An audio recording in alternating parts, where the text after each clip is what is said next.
Hi, my name is Cynthia Arrieu-King, and thanks so much for having me read for the Northfield Public Library, aka the Otto Bruyns Public Library.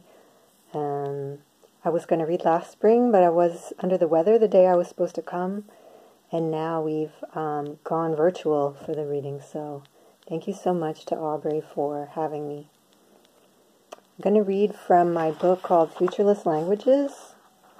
Dun, dun, dun. It was put out by Radiator Press in Philadelphia, and they were really fun to work with. So these poems came out at the end of 2018, and they sort of anticipate the things that we are probably going to lose, and asks us to think of the future not as something way off in the horizon, but as something that's really close by, something that we need to be just as worried about as we are about the present, just as aware of as we are the present. So there's several poems in the book called the same title, Futureless Languages, and so I'm going to go with that. First poem in the book, which is called Futureless Languages.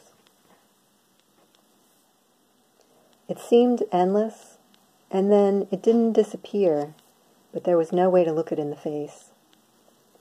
I had walked far into a winter of stone steeples, a bunch of graffiti that read, "Elect the dead," and then no more sidewalk. Nausea on the way to get groceries. Someone is about to drop a bomb. A hallway of sunshine, done for another eon. I heard if you get drained by people, create an energy shield. Purple one around you, so what could I do but imagine purple light as a bubble around the city, the whole country, the world. I thought about usness, an ongoing, fully invasive mint, old trees chanting shame, us burning with nostalgia, about the time when the future was promising. Languages with no future tense. Use the present instead. Make future a sweet next to the present. Tomorrow I break free. Tomorrow he is gone. The gas engine is no more. I do not smoke. Tomorrow most animals and trees are dead. In the fall I live this fall. The speakers of these supposedly have more prudence, prepare, save money, smoke less. Except an outlier culture that has no marker for the future tense, who don't especially prepare for their future selves, perhaps to some hedonist. I guess you could pull your dick through a hole in a mask, but it'll be tough to get your pants up.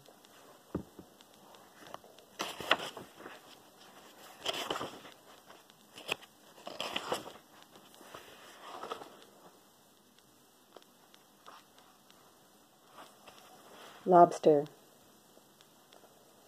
Enamel fans, your milk gems in beveled bracelets, keptness more organized than cliffs in a velour drawer.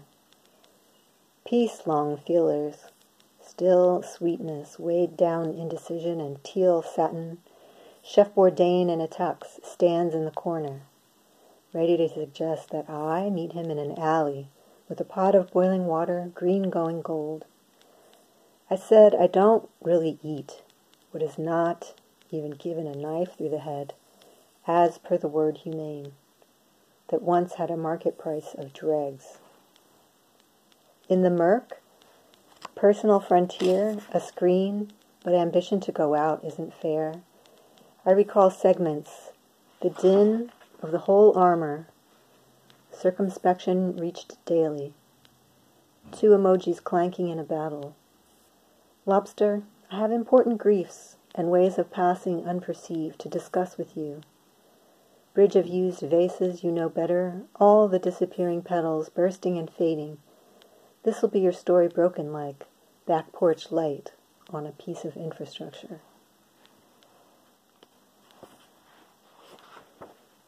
Here's a very springy poem that I wrote maybe 3 or 4 years ago, one of those springs where it kept snowing and snowing. Oh, it was the spring of 2014 where it snowed all the time up until like the middle of April, and my students started screaming when I made them read this poem with snow in it. They were just like, no more snow.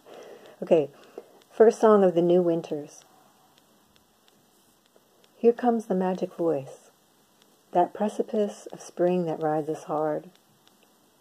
The birds talking all of a sudden, so that I text the friend closest by. Can you hear the same ones I hear? People run down the street listening to digital song. Oh, what if we could rig clouds with mics? Faintest sounds of mist on air to the day's scream. Because the winter worse and cold may the scream now.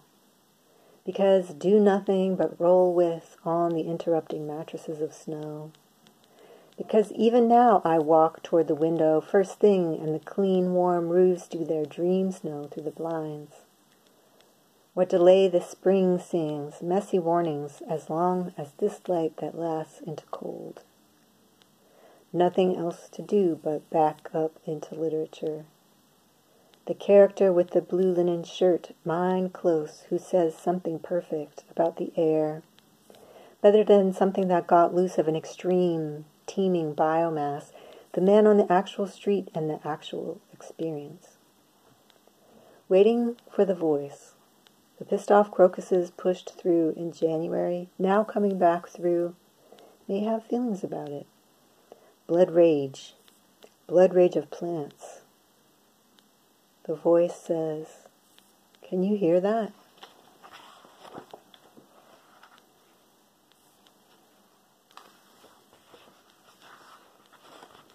There's all kinds of things going wrong in this poem. Things that make you feel like maybe we shouldn't think about the future, but I did have a very a dream that really impressed me about how we interact with nature, or how I interact with nature, and it's called Failure at Music. In the next room, I myself had to pass a test, fill in the dots, a test of wildness. A deer had made perfect tracks in a large tray of sand dotted with hoof prints, those notes scattered stones. A voice told me, make prints, make your prints. I could feel on my back eyes of a bronze bionic deer, gathered to represent a much larger corporation on the true nature of things. The deer stood to the side, I leaned to the wet sand, did my best. Tire tracks and muffler scratches. Even with box corners and a knife pressing in, I couldn't do it. Couldn't make prints, not even with my bare hands.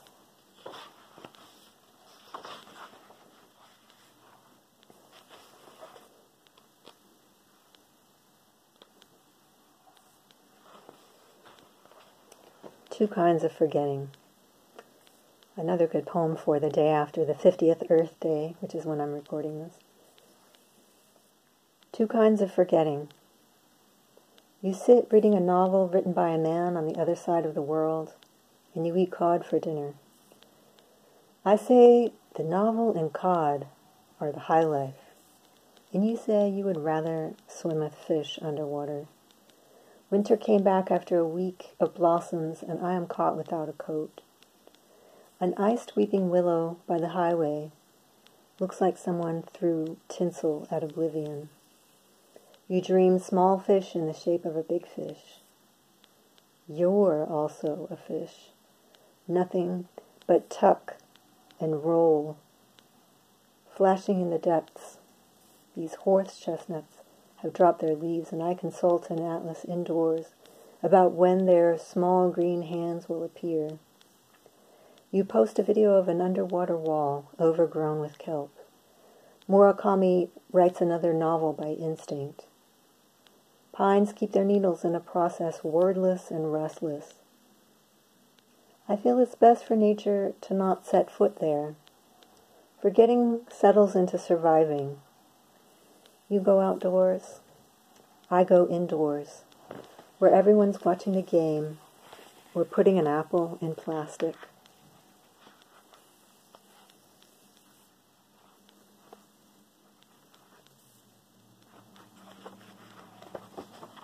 So I think I'm gonna read like 3 more poems. I'm gonna read this one longish one that I almost never read when I'm in public, so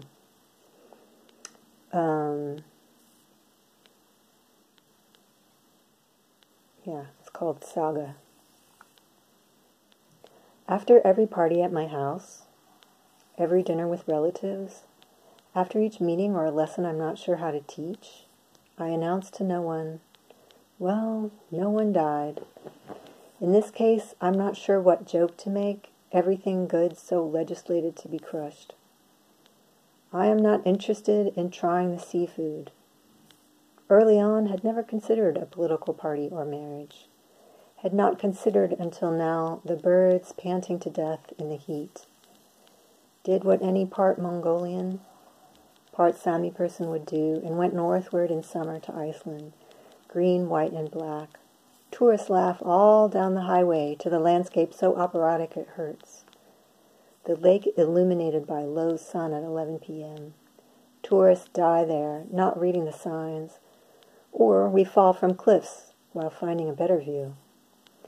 I went randomly to this nation where, because my father had shook his head at me often, you are so damn independent, I recognize their flag, a declaration of never having been ruled by a king, now no standing army. These folk who invented Parliament, expelled the Danes, discuss for hours the ancient sagas.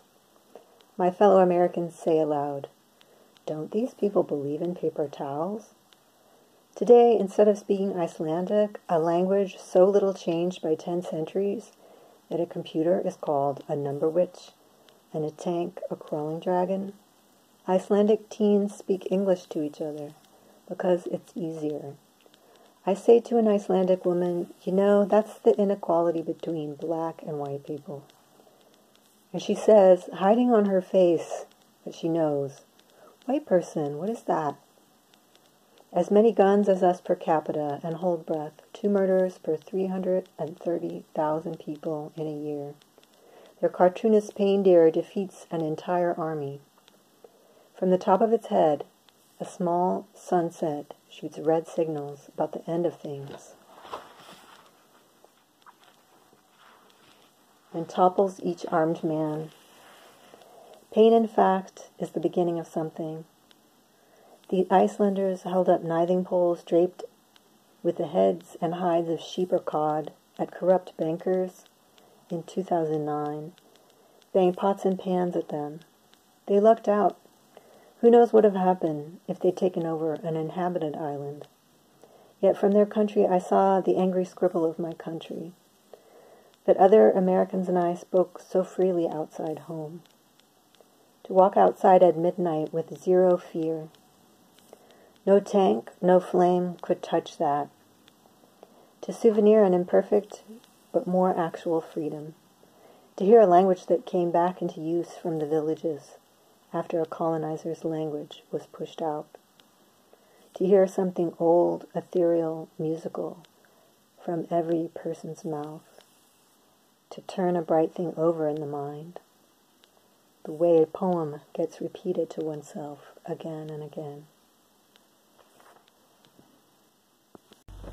Okay, 2 more poems. This one's called Inheritance. The air in the rocks speaks. The pits in the vase speak. The sheep caught on hard slant speak. The birches planted close together speak.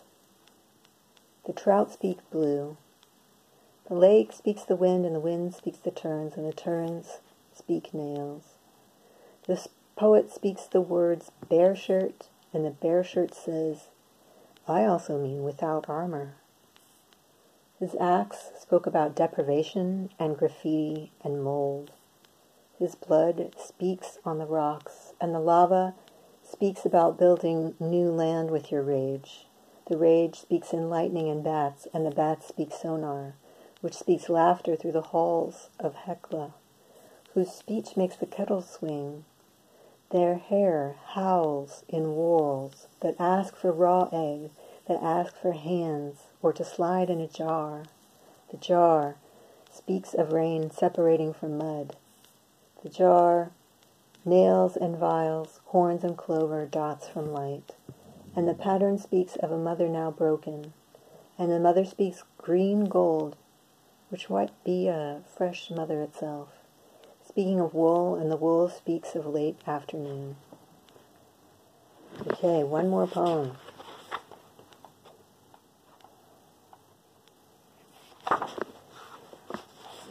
It's really tempting to say you've been a wonderful audience, but I think that you probably are a wonderful audience. I just can't see you. So, eternity. Whoever you are, I decided I would keep large half shells as plates and never think of a man-made plate again. The world in which that would happen. I imagine us eating out of these, a broth. Everyone asks why there is no furniture in this house. It's because today is always the day to write eternity. It's because I want the torso and not the clothes. The sublime and not the subway doors closing before we can walk on. And yet, it's true I can love too, the snow leveled off and pushed against the vans. This one self made of iron and stars, these many people here. I still love your looking for a place dry enough to step on, and never getting your foot wet despite the ice lagoons. Your hand reaching for my hand. It takes me a minute to realize you're wearing gloves, because I'm wearing gloves. Thank you very much. Thanks for having me. Have a really good spring. I know it's the weirdest spring ever, but be safe, and stay home. Bye.